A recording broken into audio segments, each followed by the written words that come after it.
So, hi guys. Thank you for listening to Strangely Sane. I'm your host, Tawny Marilyn. Thank you for joining me today. I am a girl who was so used to toxic relationships. Your girl was so avoidant and so toxic in herself that all she would do is look for these toxic ass people. Because I was toxic, I was very avoidant, and avoidant people shouldn't be responsible for picking relationships because sometimes it seems like you're not with the person that you need to be with, you're with the person that won't go away. And sometimes those aren't the best relationships. I could argue that they are the worst relationships. So, I will tell you some of the things that I have learned since being out of that toxic relationship, or those toxic relationships have that. The number one thing I have learned is follow my intuition, listen to myself. The one thing that I can tell you about every toxic relationship that I have ever been in, I knew they wouldn't last. I knew they weren't sustainable, and I knew I should have left. And a lot of times I left very early on, but then I changed my mind for whatever reason. And that taught me that, hey, Tawny, you can avoid some things if you just decide to, I don't know, not do it. Like, you don't have to go down every dark road to know that dangerous shit happens on dark roads.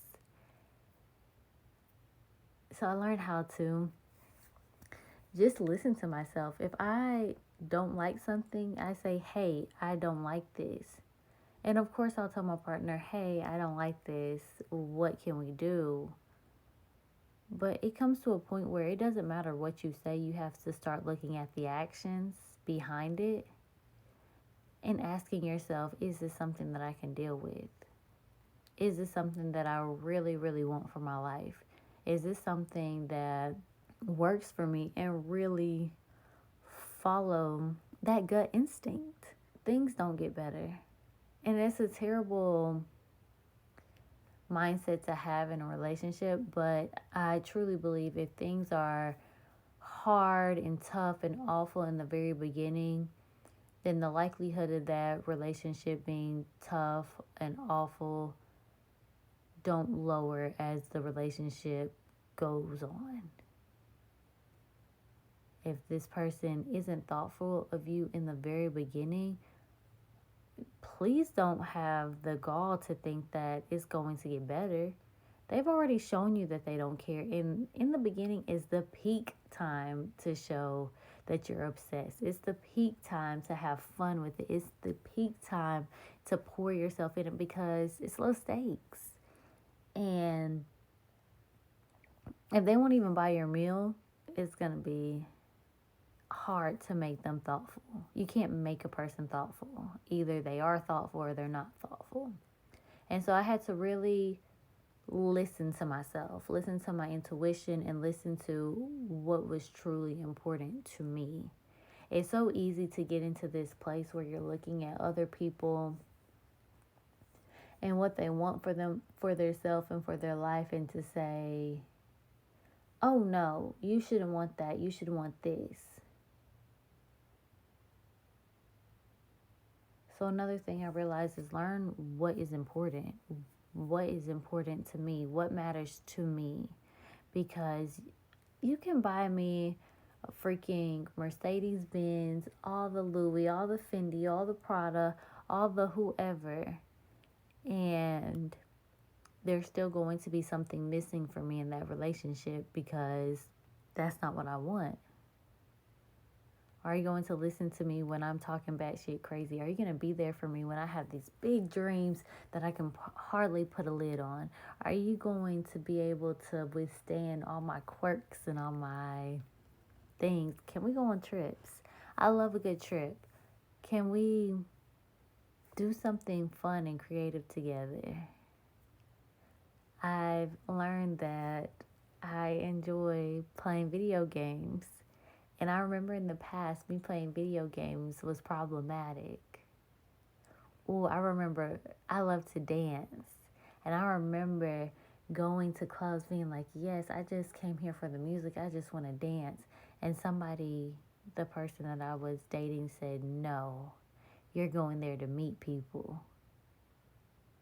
No, you're going there to meet people because me, I just came to dance. My new partner encourages me to dance.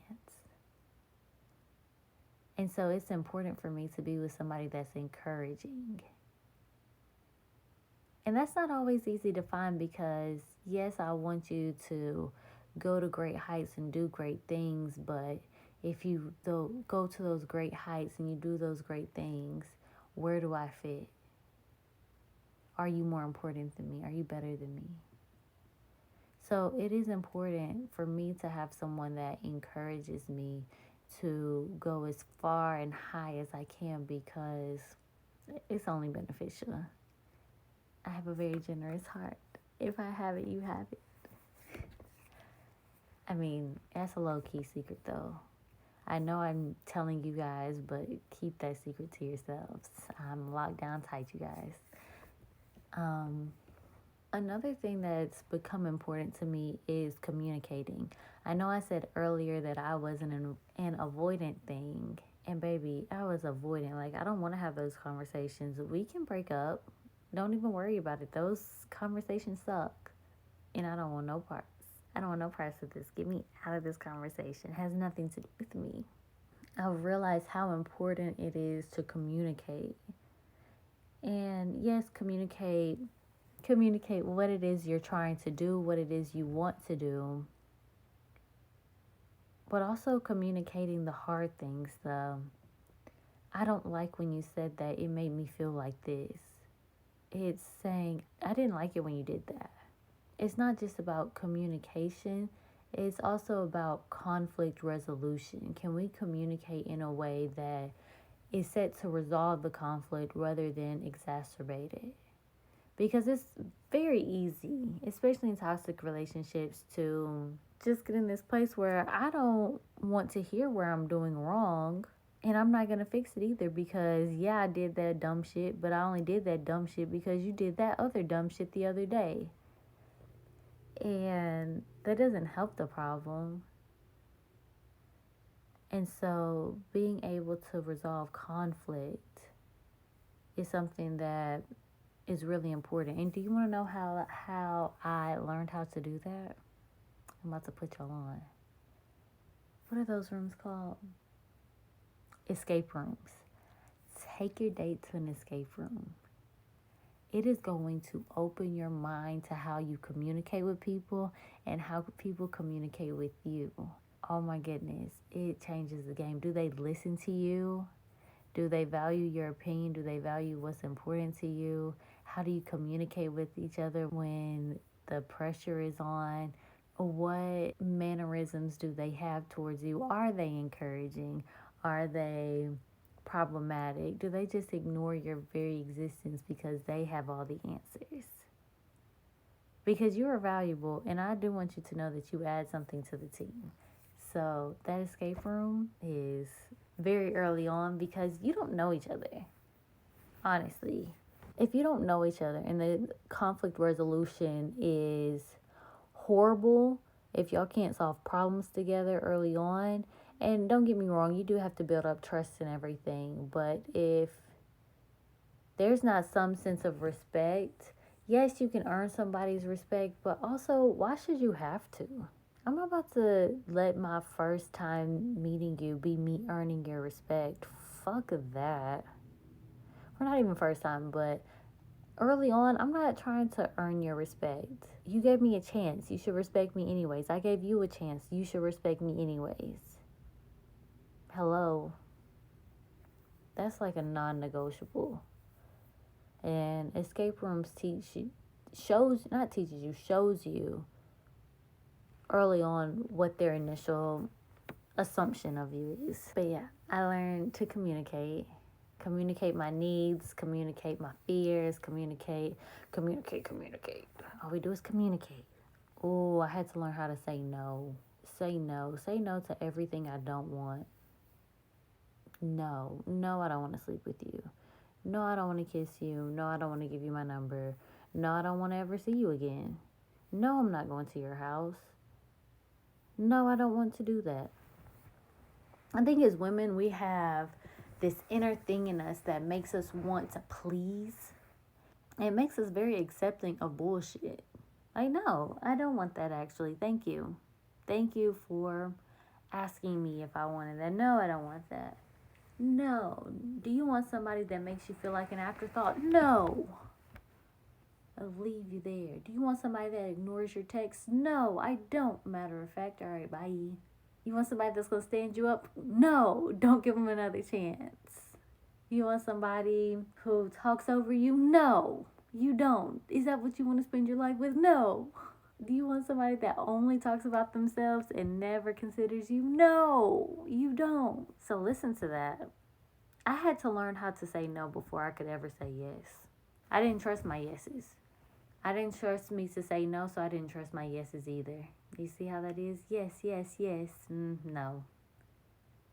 I didn't trust that I would say yes to the right things because I was so used to saying yes to all the wrong things. I was so used to saying yes just to be picked, just to be chosen, not even paying attention if I wanted to be chosen by that.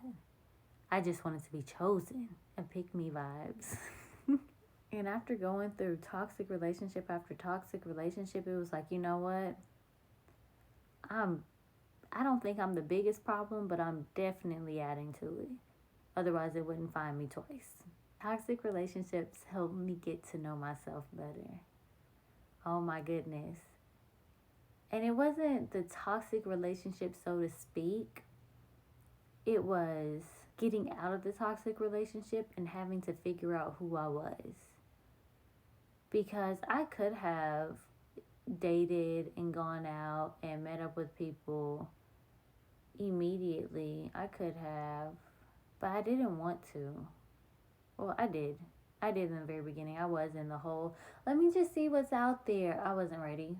I was not ready for what them people had for me out there in these streets. I was not ready. I had to be active in not picking somebody. Because I just did not want the same thing over and over and over again. I just was not with that shit.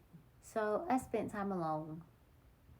And in spending that time alone, I got to know what was important to me. I got to get to know myself a lot better. I started looking at the decisions I was making and looking at my parents and seeing if they put anything in me that would have me be in those situations, like how I grew up, for me to feel like that was okay.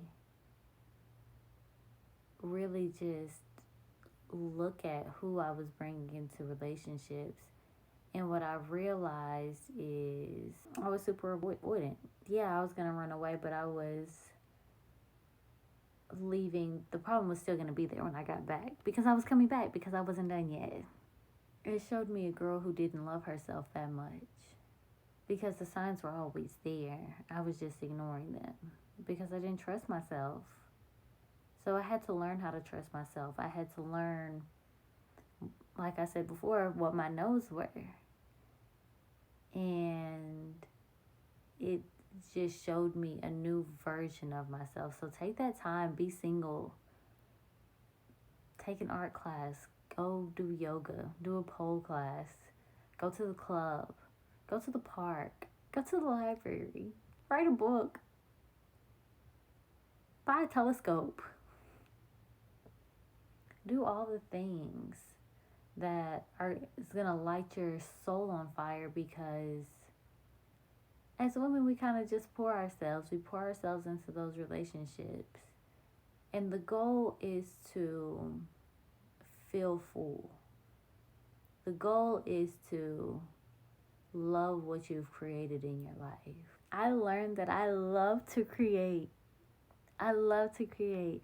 I like to write. I like to paint. I like to dance. I like to talk to you guys. I like the creative process. I love the creative process. It's so cathartic.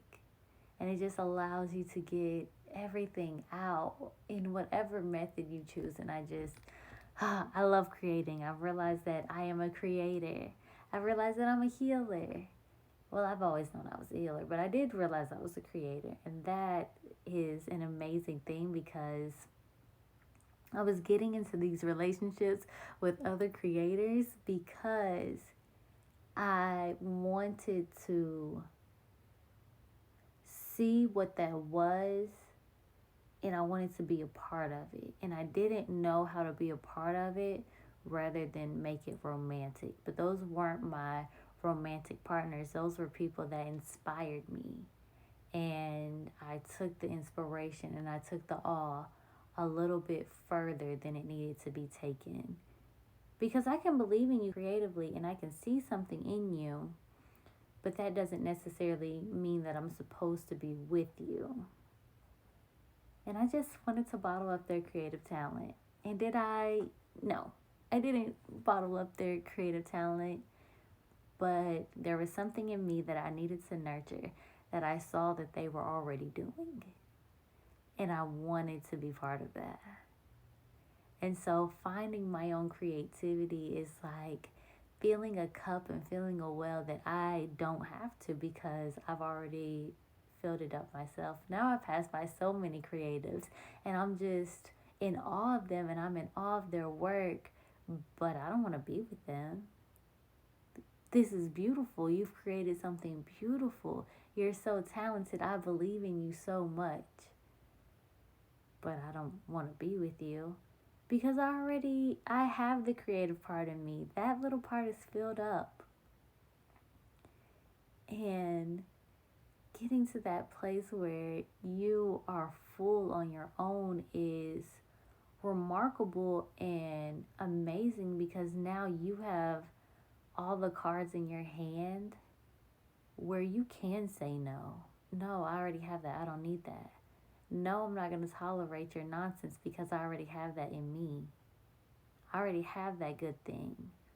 I don't need money from you, so I don't have to stay with you because I have my own money. I don't need to see you create because I'm creating myself. Making sure my own cup was full was so important and it has changed my life. I love that my cup is full. It has sincerely changed my life. I think being single teaches you how powerful you are, how remarkable you are, how amazing you are, how everybody you go on a date with, everybody you meet up with will see a part of you and want to take pieces of it because you get to live authentically. You get to live in a place where nobody can tell you what to do, when to do it, how to do it. So you just do it. Because what is the other option? When you're in a relationship, you have to be considerate of what it is they want, how that will affect your life, how that will affect their life, and how that will affect y'all's life together. And it's a lot more difficult, but when you're alone, oh my goodness. Oh my goodness. Hold on to it. Hold on to it for as long as possible. As long as reasonable. Like when that super amazing person comes along, be willing to accept it. Be open to accepting it. Because, man, oh man, when you get to be picky, you get to be picky. Don't miss out on a connection because sometimes you will be connected to people and that's scary in itself and it makes you run away because that's freaking scary. I've been there. I've done that. And when I did, I went running back. So now she running back. Anyways, so yeah. Value the connections that you have. The connections, not the networking, not the we'll see, but when you talk to them, you feel like you are on your own wavelength. Trust yourself. Trust yourself when you say it's not working. Trust yourself. Trust yourself. Validate yourself. I learned how to validate myself. You know when you're in these relationships and they're not quite working out, situationships, whatever, and you start venting to your friends, I think once you start venting to your friends about how much this person gets on your nerves and all the things that they do, that is the time to evaluate what's going on, because you're looking outside of yourself for validation and you know what you want. You're just looking for somebody to confirm something that you already know. So trust yourself. Matter of fact, I've gotten to the point where I don't ask for relationship advice at all. I don't go to anybody and talk about my partner because I trust myself. If I feel like something is off, I trust myself with that. Oh, this feels off. If I feel like I don't like the way something is, I do not talk about my partner behind their back. I talk to my partner because that's what's going to solve it. My friends, my sisters, they're not going to do anything except go from what their own assumption is. And sometimes their own assumption is just as bad as yours, because why? You come from the same background, you have the same thoughts. It's better to go back to your partner. I learned to validate where I'm at. If something feels icky, okay, it feels icky. But if something feels good, I go along with it, because sometimes you can feel like something feels good and the people that love you will be like, oh, that's all? Well, it's not a big deal to you, but it's so important to me. And don't downplay my baby, because I'm so happy. And I think going to others for validation can make you feel too good or too bad about the situation. And it needs to be between you and your partner. It does. It does. I think once you're looking for reasons to stay or looking for reasons to go, and you go and you talk to your friends and your family, it's time to evaluate. So I learned how to validate myself, validate how I feel. Yes, I do feel like that, and I own it, and now I can respond. Now I can respond to the situation at hand. But I'm just going to get more and more of my feelings, and it's going to be worse and worse and worse and worse and worse if I keep talking about it, if I keep going over it in my head without talking to my partner. It could be completely innocent on my partner's side, but I've already hyped it up to myself, my brain, my nervous system, and also my family and friends and their nervous systems. So I learned to trust myself. I keep saying that. I learned to trust myself. I learned to trust myself because it's so big. I think once you learn to trust yourself, trust your yeses and trust your nos, you are unstoppable. You're already powerful, but my gosh, unstoppable.